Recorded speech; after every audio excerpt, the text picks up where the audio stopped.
In today's fast-paced world, people are constantly bombarded with diverse pressures that can threaten mental stability, from the work demands and the complexities of relationships and financial stress, and this leaves many feeling overwhelmed and lost. However, mental experts say maintaining mental stability amidst these pressures is crucial for any individual's overall well-being. It is only when an individual is mentally stable that one is better equipped to handle life's challenges, make rational decisions, and cultivate meaningful relationships. And so, on this episode of Frontiers, we shall be taking a look at finding calm in the storm, maintaining mental stability amidst diverse pressures. I am Frama Panyi. Thanks for joining us. Our guest is Michelle Simon-Safo, a mental health practitioner and has been managing mental health services in the National Health Service in the United Kingdom for 22 years. She is also involved in politics as she is at present an elected Labour councillor in Haringey, Tottenham, United Kingdom. So glad to have you join us on the program. Thank you very much. It's been a pleasure to be invited and a privilege to be able to attend. You're welcome. Thank you. Welcome to NTA International. Thank you. The program continues after this excerpt.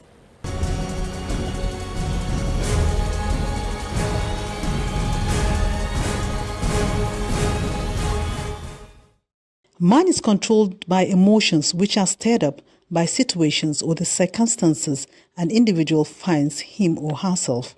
Over the years, and most specifically in recent times, economies of the world have been witnessing economic downturn, which has brought about high inflation rates coupled with the effects of climate change on food, land resources, and security. These factors have made life so difficult for many, as the gap between the rich and the poor keeps widening with each passing day. This has in turn left many unsatisfied, hurting and bitter, thereby affecting people's mental state as well as interpersonal relationships.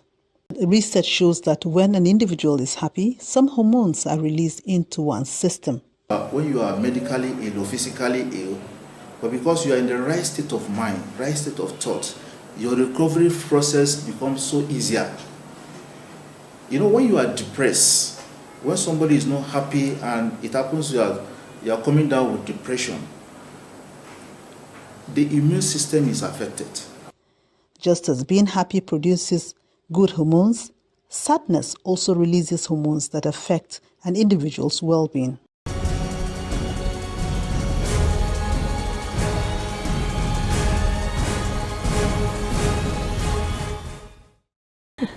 Let's get straight into the business of the day. Yes. Now, what are some common symptoms, common signs of mental instability? Mental instability is a very broad term, but if you look in the English dictionary for mental illness, it just says disease of the mind. Okay. Now, disease of the mind, there's many different domains of what mental illness is. So you can have a psychotic illness, you can have clinical depression, or you can have anxiety. There is a thing we call, when we're doing an assessment, it's a mental state examination if somebody has been referred into mental health services. So the symptoms and the signs of mental illness vary according to what your condition is at the time. So for example, if you have clinical depression, you might become isolated, withdrawn, not wanting to eat any food, disassociating yourself from any of the hobbies that you once did, withdrawing from family members, finding it difficult to get up, being lots of sleep and staying in. So you withdraw quite dramatically. If you've got a condition like anxiety, your stress levels will then become out of proportion. You won't be able to manage things. Your cortisol levels in your body become quite heightened. Little things that were, would be insignificant to an ordinary person who's not experiencing mental ill health becomes quite amplified. So therefore, a little thing like dropping a pen can take you from 1 to 100. Wow. Or if you've got a perception of something that's going on, you can become quite agitated about it, when the normal person around you who isn't experiencing mental ill health will be able to manage that. So you have inability to contain your feelings and your thoughts. Then you have other kinds of illness like psychosis. Okay. Psychotic illnesses are under the umbrella of perhaps schizophrenia, bipolar affective disorder. Those illnesses are intrusive thoughts. You can have voices, you can have auditory hallucinations, you can have visual hallucinations as well, but it's actually seeing things which are not there, and you think that they are real. You can believe that somebody, for example, on the frontiers, someone might be experiencing a psychotic illness, schizophrenia at home, and they will think that we are talking about them. Wow. And it is a real thing for them. And those things are managed from a variety of different ways to be able to manage mental illness. Mental illness within the black community in England is still very much a taboo. And, when we go on and talk about that later, I'll be able to expand on those aspects of it. Right.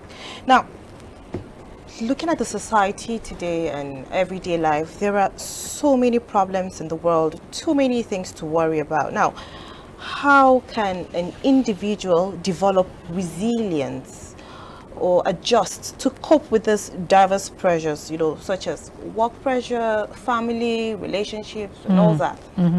I think it's really important for self-care. Okay. Self-interest governs the world. And, we have a saying in the Caribbean, that an empty sack cannot stand. You have to be able to build self-resilience by having self-awareness and having emotional intelligence about yourself and your capacity to be able to cope. It's really important, across the globe, that people have rest and recuperation. So there are things inbuilt when you are working that you have annual leave.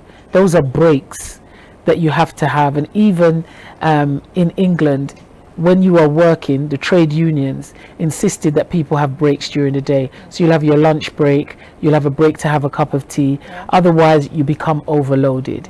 So in regards to work, that's one aspect of having breaks.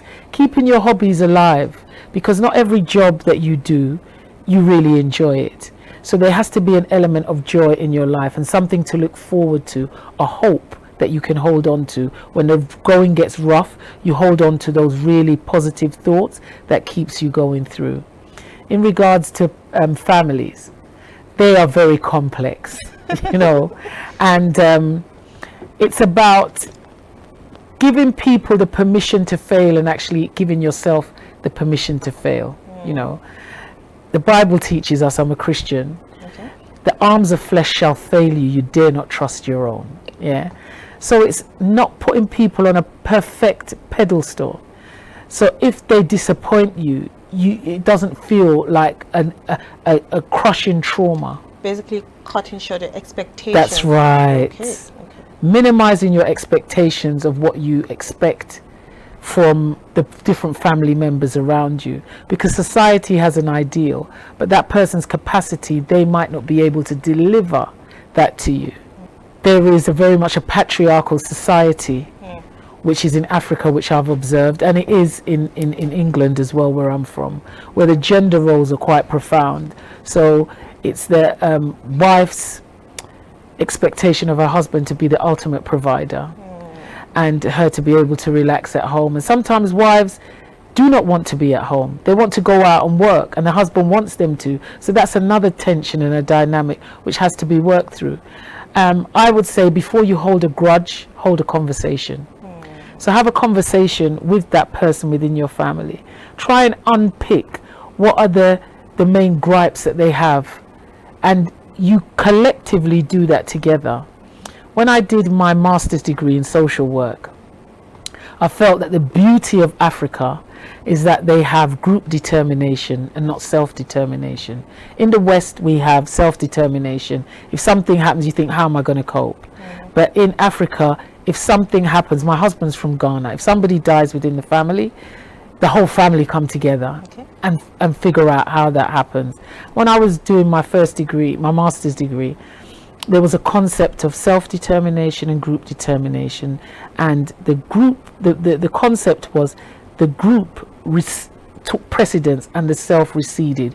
So there's many different mechanisms, but I would say overall, manage your expectations of what you expect from your family members. Take good breaks, have self-care, have mindfulness, and think good thoughts about yourself. Give yourself permission to fail. Yeah. You're an expert in this field, right? Now, what are some effective, practical stress management techniques you could recommend that can be incorporated into daily living, to help cope and manage with this stress? Okay, as you say, stress comes, whether you want it or not. You could be at work and your manager says something to upset you, and then instead of to be triggered, you have to have an ability to contain yourself. Okay. So number one, it's about reading the room, reading what is going on around you, so you know where the pitch is. It's having self-awareness as well, recognizing what your impact is on others, realizing that you are in tandem one with another with people. So in regards to how you control yourself and how you provide containment, there's a thing that we call mindfulness. Okay. Mindfulness is about putting a negative thought, a positive thought on top of negative thought. There's also a thing we use called the cognitive behavioral therapeutic approach. And in loose terms, what that means is you are replacing, if you have self-persecutory thoughts to say, I'm a failure, I can't make it, I can't do this, you put that with positive thoughts. You think of a time when you have achieved something that you have attained, what the outcome was and how pleasurable that was. So when you have that thought, the self-destructive thought that comes in, you replace it with a positive thought, and that kind of helps to balance and gives you more joy and euphoria and all those things, the things that go around in your body that give you joy. And this is nothing new. As a Christian, there's parts of the Bible that says, whatsoever things are good, whatsoever things are pure, whatsoever things are of a good report, think on these things. And in all the Abrahamic, even in Islam, there are quotes within the Quran which teaches that people about mindfulness. Faith is very important. We know that the statistics and the data from England say that people who have a faith tend not to commit suicide. Suicide is a real thing. When people feel so overwhelmed with pain and depression, or even psychosis, which will give them command hallucinations, they tend to have self-harming behaviors. So one of the good things is to purify your mind, to think good thoughts, to have rest and breaks, be mindful and set boundaries as well. That's very, very important, to set boundaries on what you expose your things to. So I would say to people to be careful about the places you expose yourself to be mindful and be kind to yourself. Be kind to yourself. That's one of the best things that you can do to preserve your emotional well-being. Basically, you have to let your mind be full or filled with positive thoughts. Yes. All right. Now, we just spoke about a few minutes ago about complex family issues and how to deal with family. We in Africa, we have this culture, you can't talk back at your elders, even if you're on your right. So what are some strategies navigating such issues when you're in a home, family issues, to maintain this mental balance? You're on your right, you're trying to talk to parents or elderly ones. How do you navigate that? In Africa, it takes a village. It takes a village. And there's so many unspoken heroes in that village. And I would suggest that if you know you haven't got agency to be able to be bold to speak to your parents or an elder, then you find somebody, whether it's a grandmother, an aunt, even somebody within your faith group, you're able to speak to them and ask them to support you to be able to speak to that person that's causing you any form of distress. That is one of the best ways, I would say. Even my children, when they're at school, And I say, if they're finding it difficult with a teacher, and as you say, they can't just boldly go to the teacher, they have mentors within the school that they're able to go to. And that mentor will then facilitate the conversation that they can have with the teacher. Or if it's somebody within the family who is the person, the head of the family, that they can be able to go to and speak to. Or if you're in a two-parent household, and it's your father that is, that you feel that you can't talk to, maybe you can talk to your mother, and your mother will be able to bridge that gap. But I always say, before you hold a grudge, hold a conversation, because the conversation is what opens up, and it gives the two perspectives which can be balanced. So I do know that, and I think that parents within Africa need to be more liberal in their mind thinking and allow their children to be able to approach them. Times have moved on, and if you do not have that influence in your child, outside will influence it, social media will influence it. Sure. And be able to read them as well, because not everything they're going to tell you verbally. So it's a two-way street. Right, let's pause here and take a short break. You're watching Frontiers. The conversation continues in a moment.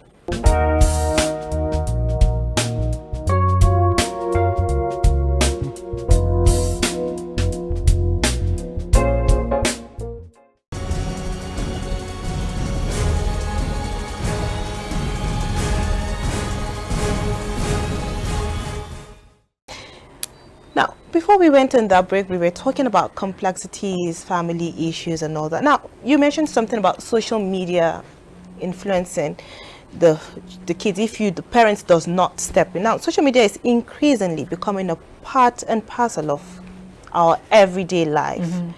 What is its impact on mental health? Social media has its positives, but it also has great negatives. There is, there is, social media is not always real. It's not transparent, it's not candid, and people are projecting a lifestyle that others are aspiring to, which they see on social media, which is not real. And they get themselves into a lot of debt. They project a false narrative of what they are, and projecting that false narrative of who they are and what they are can leave them quite damaged inside, because there isn't authenticity in who you are and what you're giving to the world. It has a real grave influence on young people. We have seen in London young people take their own lives through bullying, harassment and intimidation over on social media. It's a big problem where we're going to have to, the government has intervened in regards to monitoring it. You can put embargoes on your children in relation to how much social media they're going to be exposed to.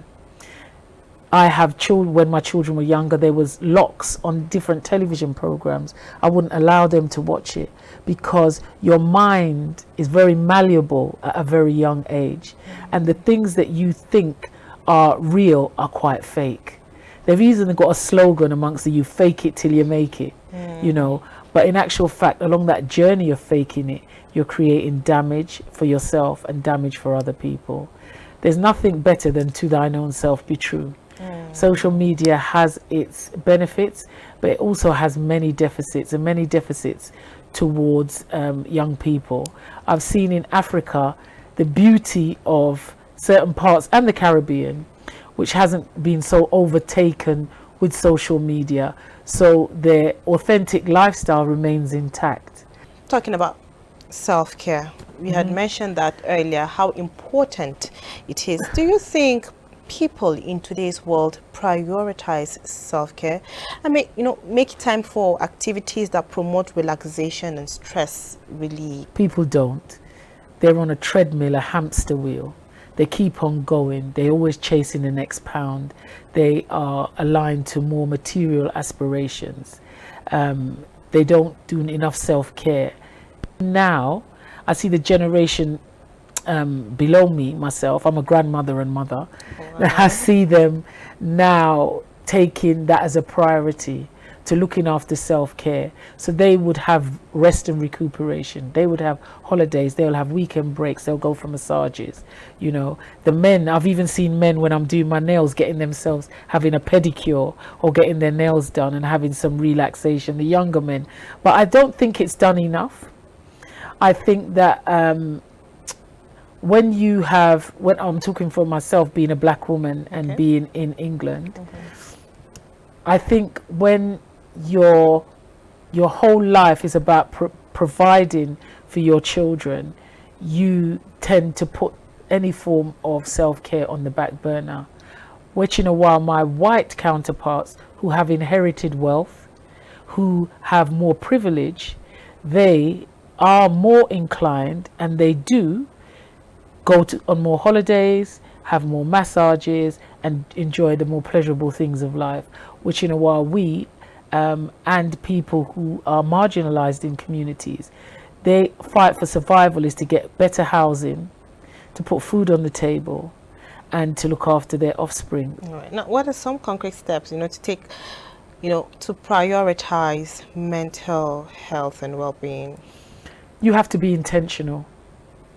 You have to be so intentional about doing that. So it's almost like getting up and saying, on a Saturday, I am going to not do anything for anybody else. I'm going to read a book.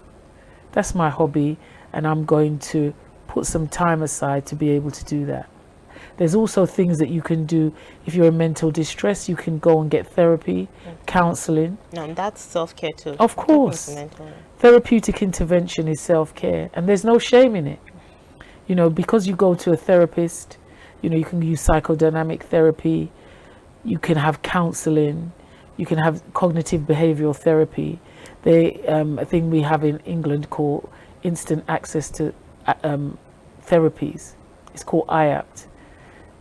And it's in every borough. It's a strategic development because the mental health of a nation is important, because that is the founding, basis for which you can build on.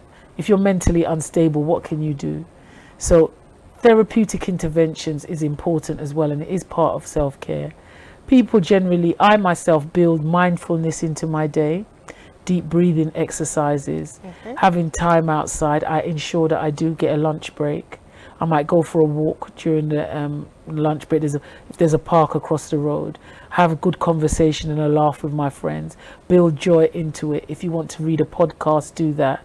Be active and also generate your own talents and what they are. I can't tell you what they are. You can't tell me what mine are, but the things that create joy and happiness for you. That's part of mental well-being. All right, and these are steps people can adopt in their daily lives to help keeping themselves sane.